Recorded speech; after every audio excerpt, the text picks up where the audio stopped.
Okay, this is Orlando Wilson, and what I want to talk about in this short video is eating while on close protection details.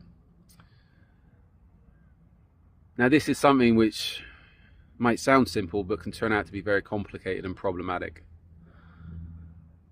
Now, I find it amazing, even on the courses I run, when we get to lunchtime and we tend to skip lunch, how many people you can see they take a psychological dip because they've missed their lunch.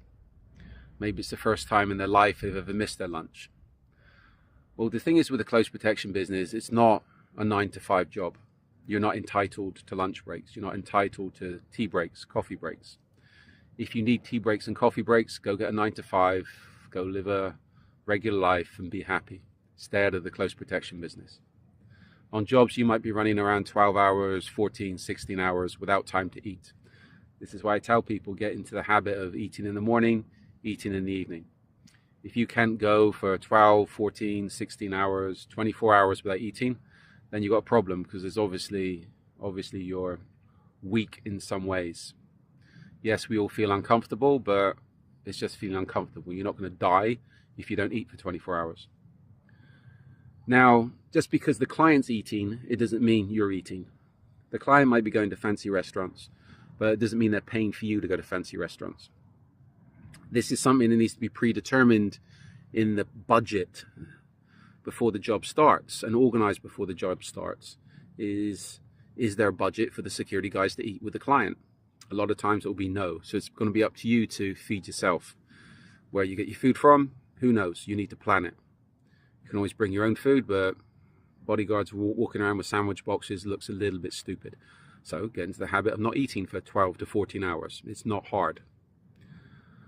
General rule is if you're eating with the client, or when the client is eating, when you order, doesn't mean just because you're with the client doesn't mean you'll be sat with the client. A lot of times you don't want to be sat with the client for various reasons.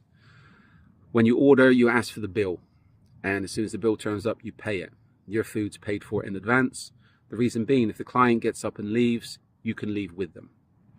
The client might not be paying for their food, so they don't have to worry about paying the bill. As soon as your food arrives, as soon as you can possibly do it, pay the bill. Because, as I said, if the client gets up and leaves, you can leave straight away, and you don't have to be worried about being chased by waiters or having the police called on you because you ran out and skipped paying for a sandwich.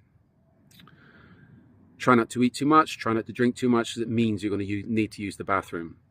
And if you're working a detail with a client, you can't stop the whole detail or interrupt their itinerary because you need to use the toilet.